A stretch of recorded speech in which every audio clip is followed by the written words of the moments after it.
You ever have a day that slams into you like a freight train, leaves your jaw on the floor and your trust in people? Well, let's just say it needs a little duct tape and a prayer. That was me not so long ago, staring out over 78 acres of wild grass and old timber, when the world I'd been working so hard to keep safe got thrown into chaos.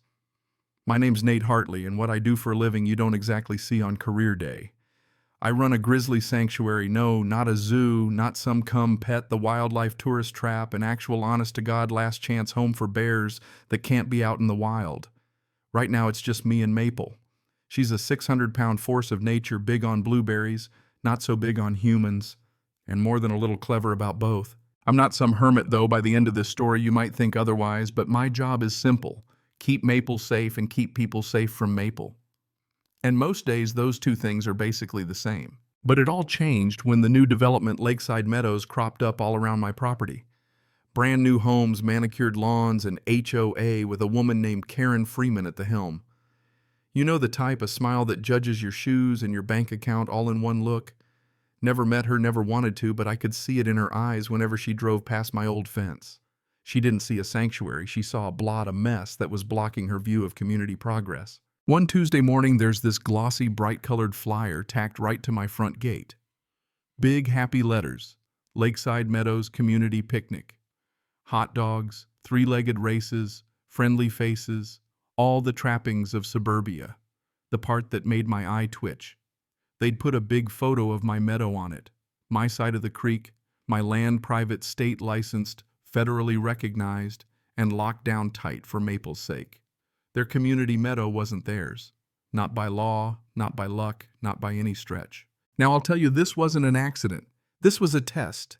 Someone somewhere figured they could just declare my place open to the public and no one would look twice. What they didn't expect was Maple. That picnic, the crowd got rowdy, my service gate latch finally gave out under the pressure, and Maple, curious as ever, stepped outside her main enclosure. 67 seconds. That's it. 67 seconds by the river before I got her back in safe and sound. I wrote up a letter that afternoon, got it notarized, and hand-delivered it to the HOA office myself. You're planning an event on my land. Don't cross the creek. This is a live wildlife habitat.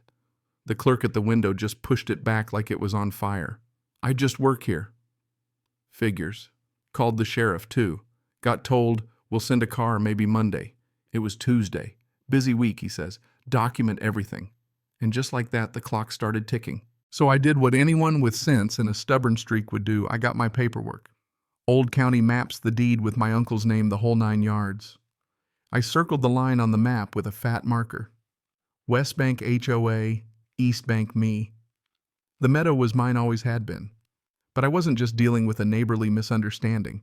This was a land grab dressed up like a hot dog party. I taped my parcel map up on the HOA's kiosk for everyone to see. Big yellow sticky note. This meadow is private. Please don't cross Swift Creek. That's when I met Brent. Polo shirt, golf tan attitude. You can't post that, he says. Karen says the land is for everyone. I told him straight. It's a map. It's the truth. Try moving it, and the sheriff will move you. He huffed off, probably to go polish his HOA badge. Sometimes the lines that matter most are the ones people try the hardest to erase. I watched the grass wave in the breeze, picturing the crowd, the mess, the risk.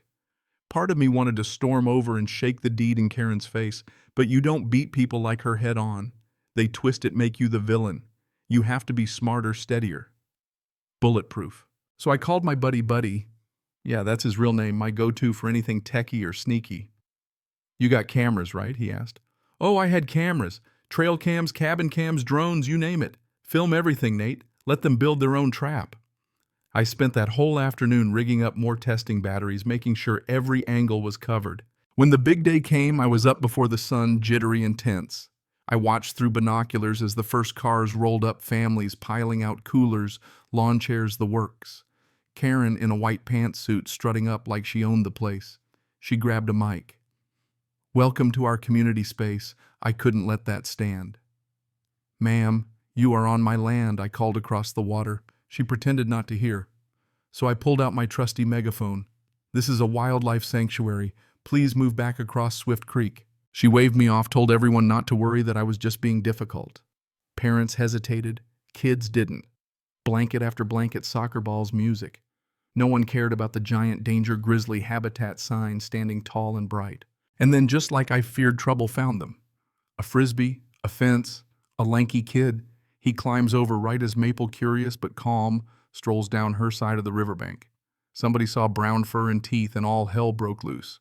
There was a scream, then chaos, people tripping over chairs, snatching up kids, stampeding right past every warning sign I'd posted.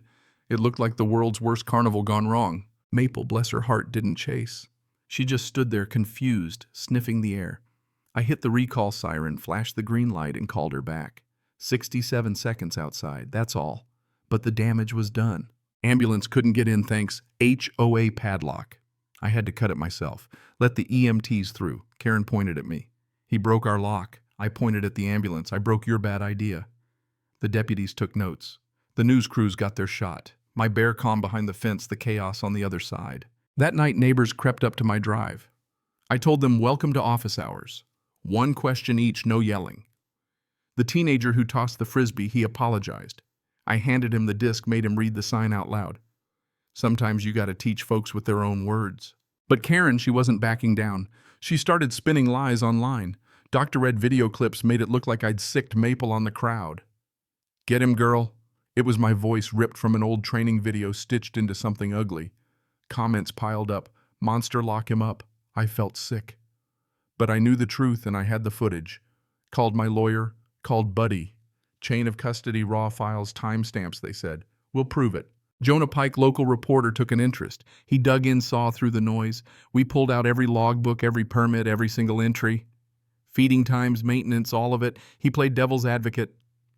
Why did you feed Maple early that day? Because I knew the crowd was coming and I wanted her full sleepy and nowhere near the mayhem. Legal by the book.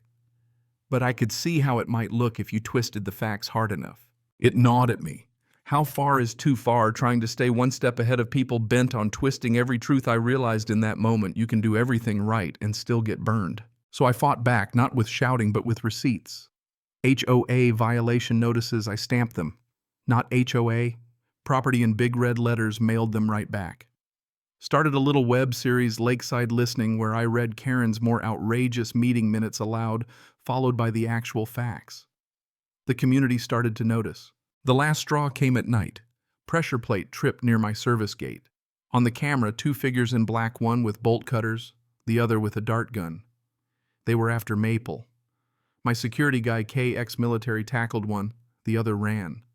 Drone caught the license plate. Deputies showed up, bagged the evidence. Carfentanil, deadly stuff. This wasn't a scare tactic, it was an attempted hit. And you know what? That was it. That was the thing that turned the town against Karen. Folks might argue over land, but when someone tries to poison a bear to win a petty fight, the line gets drawn real clear. And then the twist, someone inside the HOA had enough. Left a manila envelope in my mailbox, emails, proof the works. Karen had known from the start the land wasn't hers. Her own lawyer told her so, and she pushed ahead anyway, thinking she could just apologize later. She even greenlit the doctored video, paid the thugs through a shell company. We had it all. At the hearing, her lawyer painted me as the villain. But then my lawyer took over, brought out every document, every timestamp, every honest fact. Showed the raw footage, the audit logs, the animal expert's report. It was a landslide. Karen crumbled. The verdict, case dismissed, HOA fined to the max, and Karen facing criminal charges. I walked out of there into the sunlight feeling lighter than I had in months. Maple was safe. My uncle's land was safe. The fight had cost me a piece of peace, a piece of faith in my neighbors, but I'd held the line. 6 months on, things changed for the better. The new HOA sent a real apology. We built a viewing deck, real community space on their side of the creek with a clear line and a safe distance. Kids come with their parents now, peek through a scope and see Maple rolling in the grass. They whisper, laugh, learn. I walk out sometimes, answer questions not as a guard but as a guide. We turned a battlefield into something honest and good. Now people ask me how far is too far. My answer's simple. You hold the line where safety lives, where truth matches the map, where your word stands up to the light of day. That's the line you defend, even when others won't.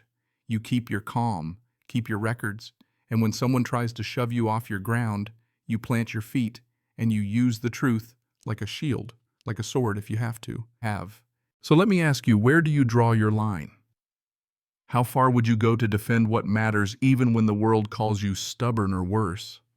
Have you ever been in a fight that made you question what's right or necessary? Drop your stories in the comments. Tell me where you'd draw your line and what you'd do if someone tried to erase it. Because out here, sometimes holding the line is all that stands between chaos and a place called home.